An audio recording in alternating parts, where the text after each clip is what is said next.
right, well, without further ado, this is a room full of hustlers. Absolutely, right? I mean, our businesses don't get done, they don't get built, we don't get new customers or anybody of interest to our growth without hustling. And I've known Kedma for years, and she's been coaching hundreds, if not thousands, of local entrepreneurs in exactly how to hustle in a way that helps them keep their equity. Yeah, so I was just really honored that she accepted my invitation to come speak here today and share her wisdom with you. So without further ado, Kedma Ough. Thank you.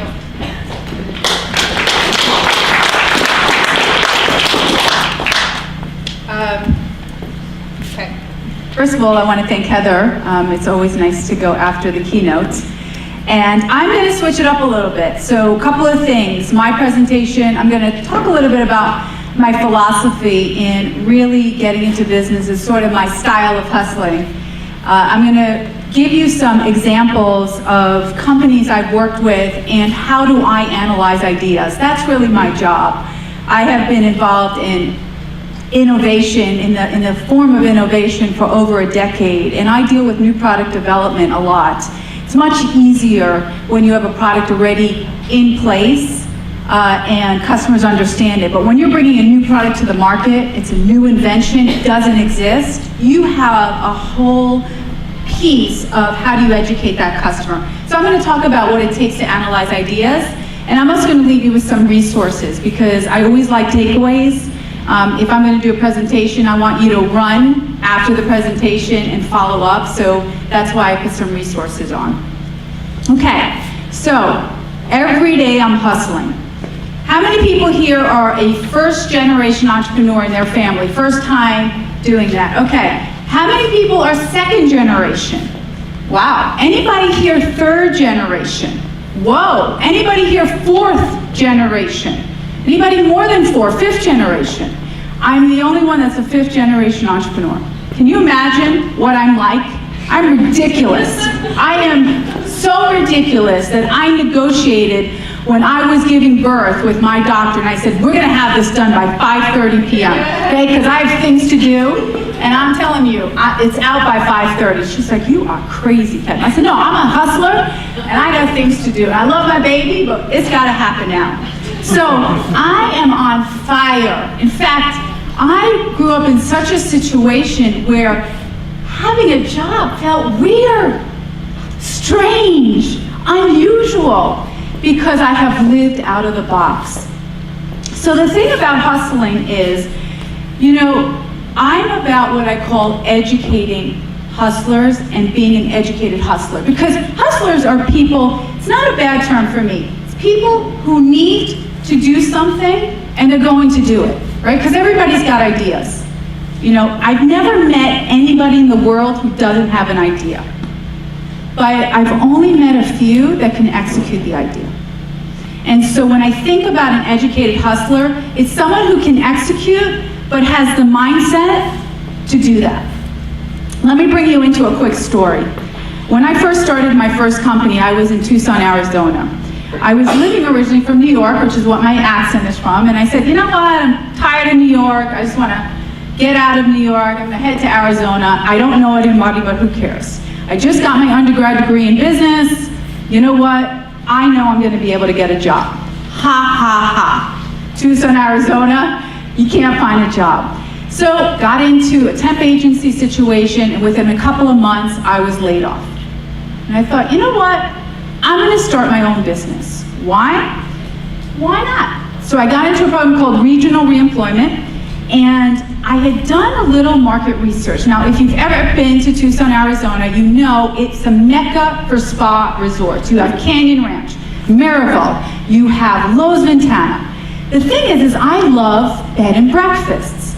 But at the time, there was no bed and breakfasts that were offering spa resorts, spa experiences. Who doesn't want a massage or a facial or a pedicure? And you couldn't get that in the bed and breakfast. So here was my aha moment. What if I created a bed and breakfast spa resort? Seems reasonable, right? So I did all the research that everybody told me to do. I did my business plan, I looked at the market, I did my financials, everything I did perfectly. And then I went to my bank. I sat down with the loan officer, so excited, and I said, I would like to get $300,000 loan for my amazing spa bed and breakfast. The loan officer looked at me and he said, well, that's great. Here's my business plan. I said, okay, do you have a job? I'm like, well, not really, because I just got laid off, which is why I'm here to start my own business. Duh. Okay. Well, do you have good credit? Not really. I just came out of a really bad marriage. Credit's not so good. Do you have money? Kind of. Like how much? I have like $5,000. I'm happy to give that. And he looks at me, and I swear to God, he looks at me and he says, you need to get a job. This is not going to work. Now, anybody who's ever hung out with me knows, if you tell me no, you're going to piss me off. You are. You tell me no, right, Emily? It's like, game on. I am going to prove you wrong. I don't even care about the damn business anymore. I'm going to go after the fact that you said no. So I went back into my apartment and I thought, I'm going to find a way. And you know what I did? I started going back to the bed and breakfast and I thought, wait a minute. I want an exclusive experience, and so what I did is I notified, there was about 4 bed and breakfasts that were 4-star and higher. I met with the one that was a 5-star bed and breakfast, and I said to the woman, here's the deal. You can't compete with Los Ventana, Canyon Ranch, and Maryville. Why? Because you don't have the spa resources. I have the spa connections. I have people who can come here and create an experience for your clients. I have people who create massage, anything you want, Tai Chi, manicure, and what I want from you is I want the opportunity to do it in your facility, you promote it, and every package we do for your customers, you get 30%. You're going to get a situation where you can't get these clients because they want to go to the big resorts. Now you're going to get a whole new market. You don't have to do any of the work. I bring it to you. I just want the facility. And I was in business within 2 months. Okay? Yeah. That is a hustler. A hustler is someone who says, who cares if you say no? I'm going to do it anyway. One of my favorite movies, true story, is called In the Pursuit of Happiness. If you've ever seen it, if you haven't, please go this week and rent it. It's about a salesman and his 5-year-old. He got an internship to be a broker. It was a no-pay internship. He ended up going homeless with his child. I'm going to read really quickly a quote from the movie. He's saying to his child, hey, don't ever let somebody tell you you can't do something. Not even me, all right? You got a dream? You got to protect it. People can't do something themselves. They want to tell you you can't do it. If you want it, go get it, period. When I'm a hustler, what that means is I never, ever listen to anybody's advice that I don't want their life. Think about that. The other thing is I don't take advice from people who've never been there and don't know what they're talking about. So guess who I don't get advice from? My parents, my sister, my cousins. I'm very mindful where I get my information. I am a visionary.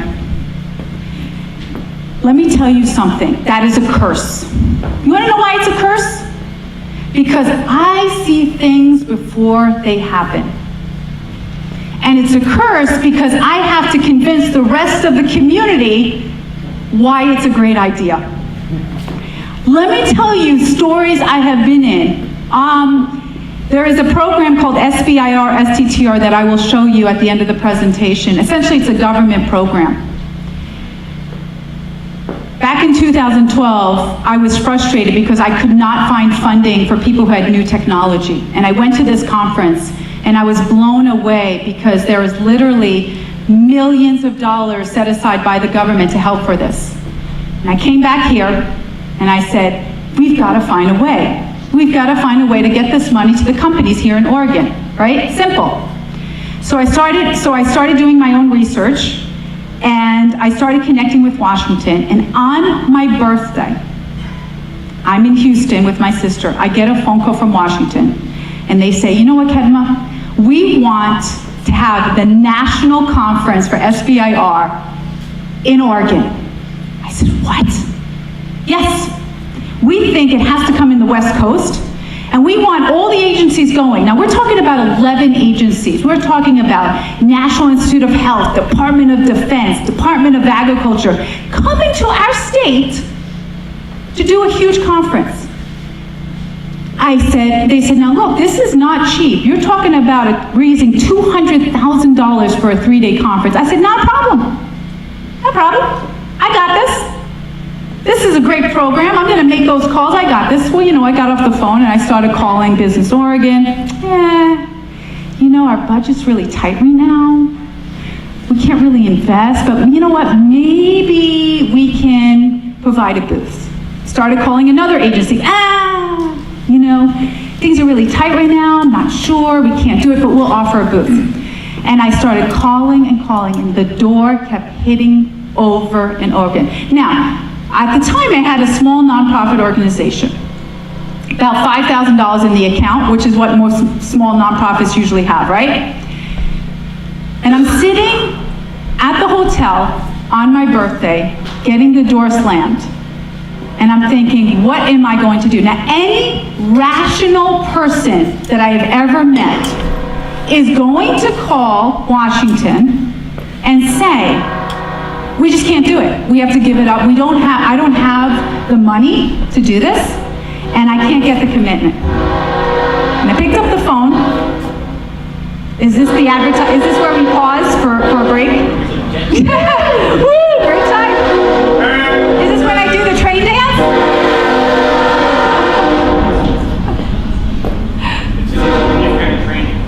I love it. I pick up the phone and I say to them, thank you for the opportunity. We're going to take it on. What does we're going to take it on mean? I'll tell you what it means.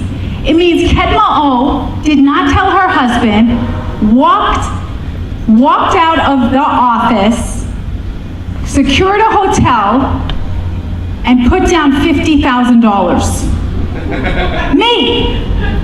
And then I thought, crap, I better hustle before my husband finds out. Why would I do something so crazy? Because sometimes you do things that are bigger than who you are.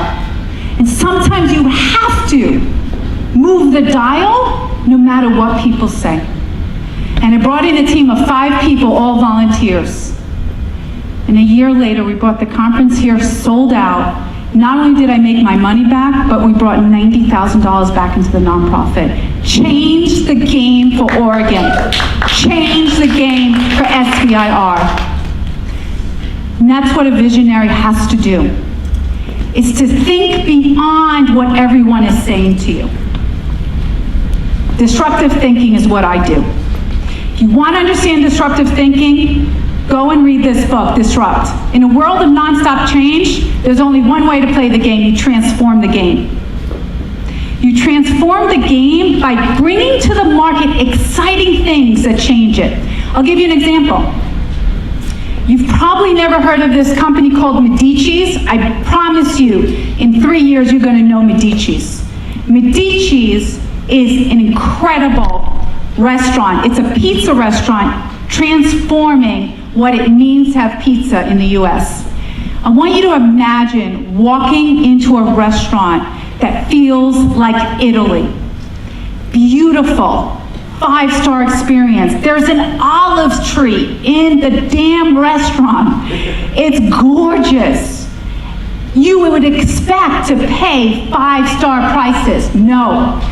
You have 5-star experience, you're paying domino prices. You're paying $7. Medici is changing the game. They bring their ovens out from Italy.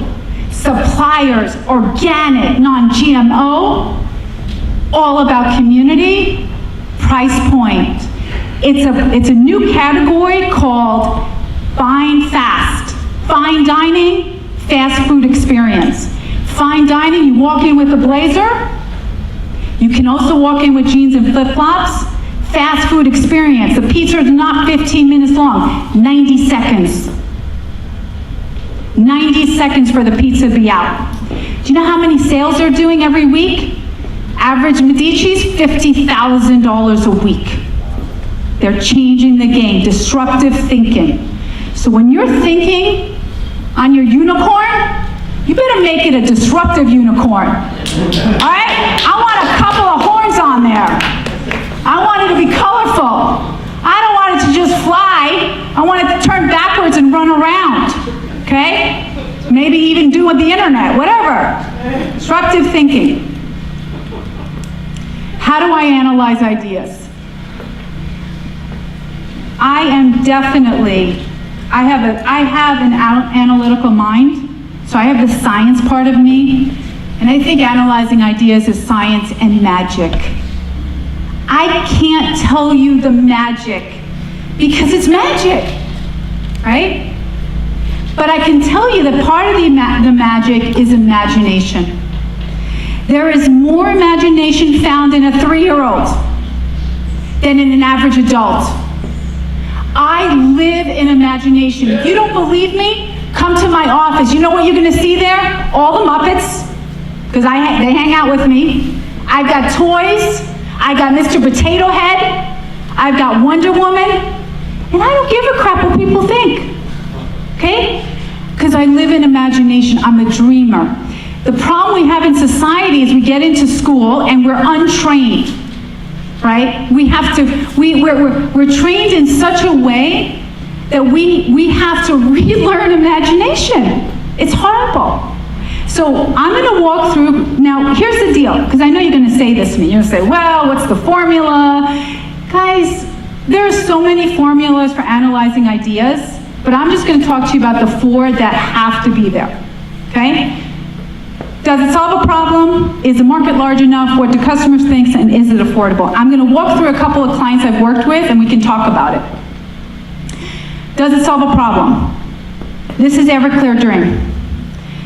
Every product I talk about was based here in Oregon. This is 2 people, an engineer and a physician, who came up with this idea to guarantee that you're not gonna have any more junk in your drain. Now, lovely ladies who have long hair, you're a pain in the neck. You make it really hard for the spouses who have to clean and deal with the snake and deal with the chemicals of all your lovely hair that gets stuck in the bathtub. But that's not why they did this.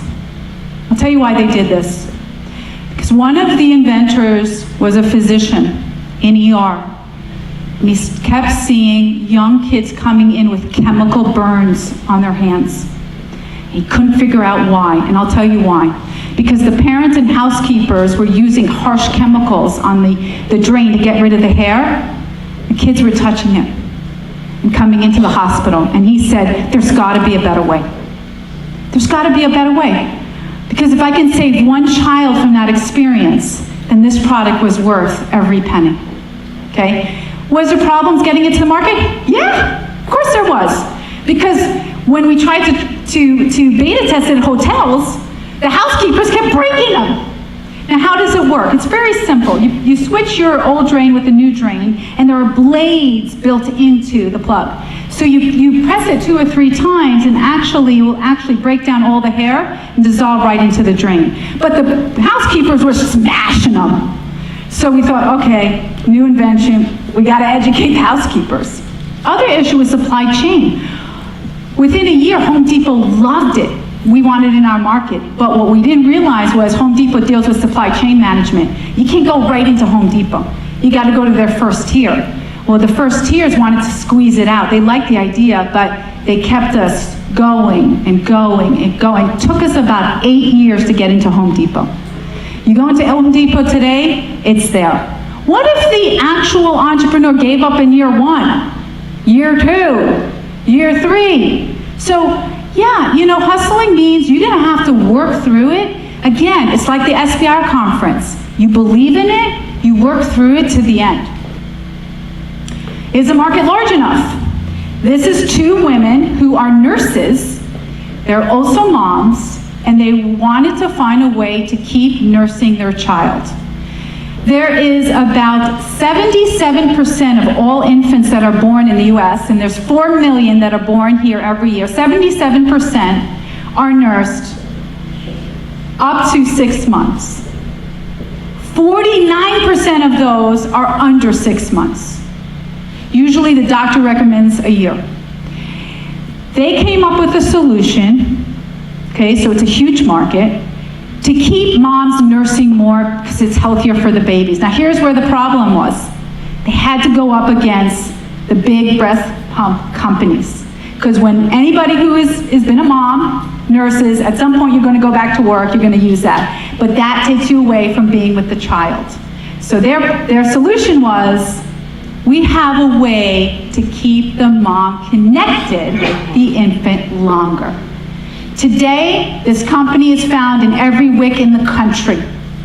This company got bought up by a huge company, and the inventor now is on retainer for 6 figures plus commission, never been happier, okay? Not only did this is disruptive technology, this is disruptive thinking, because again, it didn't exist before they came up with it. Not only did they have a way of being successful financially, but they changed the way moms and their infants were connected. Fix and zip. What do customers think? This is the kind of product that when I tell you about it, you're going to be like, oh my God, of course. Of course, why didn't I think of it, right? Why didn't I think of it? Fix and zip is an easy solution to fix broken zippers in less than 60 seconds.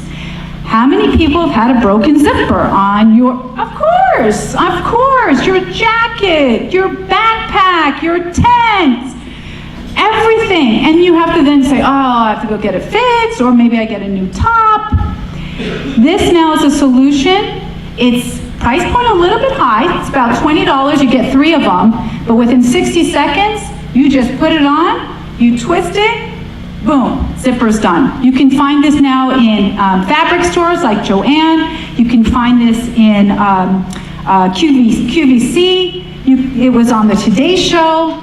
Simple product to solve a problem. What do customers need? What do they want? I have yet to meet a customer who says, I don't want to fix and zip. Because we can relate. This is a product where you are solving my problem before I tell you about it. Last one, the roll it. Is it affordable? So when I'm looking at ideas, I have to make sure it's affordable for the customer and that you can actually afford to bring it to the market. This was a senior citizen who came to me who said, look, I'm really tired of fighting with my wife in the bathroom. I'm like, what? Okay, what's up? Well, every time I'm at the end of the toothpaste, I want to get rid of it. And she argues with me. Well, you have to squeeze it. And so she sits there and she squeezes it, and she makes me squeeze it. Well, my hands are really tired and they hurt, and I don't want to fight with my wife anymore. So I'm going to develop a product that allows the squeezing to be done for me. Okay? Don't you love disruptive thinking? Because you know what I'm trying to tell you? Most of the time people are solving problems that deal with relationship. And so this product was picked up by Fred Meyer and New Seasons. It's under $2. And because every product I talk about has a patent, this was a broad patent, not only for toothpaste, but for also creams and medicines. So it allowed him to diversify. All right, what if you don't have a unicorn idea? Right? Some of you in this room have a good idea, and some of you don't have a good idea, and some of you should throw away your idea, right? What if you just have an entrepreneurial spirit? What if you're someone who is just driven? Have you ever met someone where you just want to spend time with them? They just got this, I don't know what it is, this mojo, this magic, and you're like, damn, I don't know, whatever you're selling, I'm buying it. If you're that kind of person, what if you have a connection to the community? Top 10? I'm telling you, he's like the mafia for Portland. If I need any connection, I'm heading out. That guy knows everyone. He is a community connecting genius.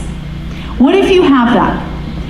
What if you have an ability to execute? You understand process, you understand systems, you understand finance, but you need the right idea. You want to look at something like Franzen. Franzen is a free service here. It's a national program. They're singing for me. Let's give it up to the train. Yeah. Love it. I wish it was Thomas, though.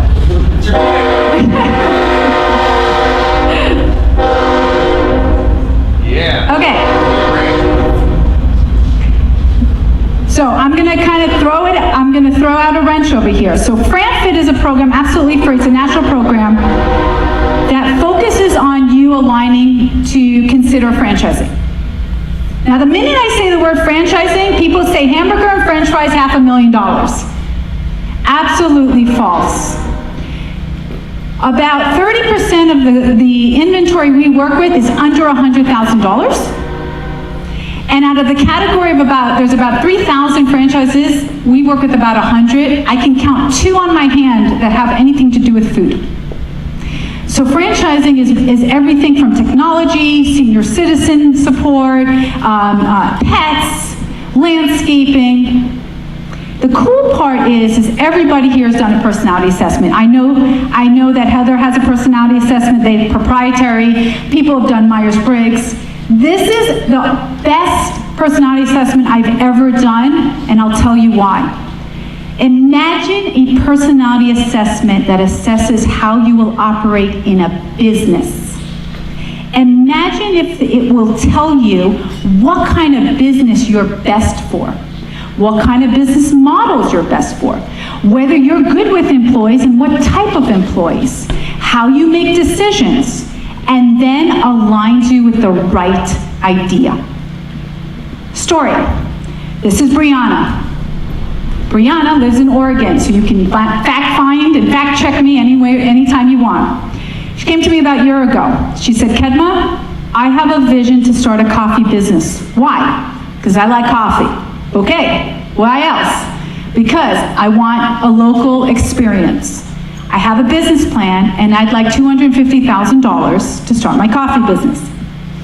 I said, Brianna, are you willing to step back for a moment? She said, yeah. I said, I'd like to take a personality assessment. She said, why? What does my personality have to do with coffee? I said, I just want to make sure that if we go and get that loan for you, that you are a fit for this coffee business. So let's just do the report. It takes 20 minutes. You get an 11-page report. All I'm going to do is verify it's all good, you know? Because I don't want to put you in a position that's going to be wrong. She said, all right, what do I have to lose? We did a report, and I swear to you, that woman should never drink coffee again. She was not made for the coffee business. She ended up finding a franchise where today she is doing senior citizen advising for a placement. Instead of $250,000, she closed on the franchise for $85,000, entire soup to nuts. Parent support, the training, the knowledge, the materials. She is killing it. Okay, she's into it in a year, and now she's meeting with me to hire employees and get more territory. Okay, one thing I want to tell you about ideas. I am very opinionated. Heather said something about bringing in consultants. Don't have consultants come in and tell them, because they tell you what to do. I'm one of those people. I tell you what to do. You want to know why? It's very simple. I don't want you to fall where I fell. And I've worked with 5,000 businesses, so I have a pretty good idea what it feels like when you fall. But sometimes I just don't know. So this is my lesson. This was a client who came to me about 6 years ago. I swear to you, he looked like Albert Einstein. He came in with this white hair and this lab coat, and he says, this is a bottle. He slammed it on my table, and he goes, Kedma, I have the solution to get rid of all monsters. Now, at that point, I thought say to myself, I gotta call security, because I don't see any monsters.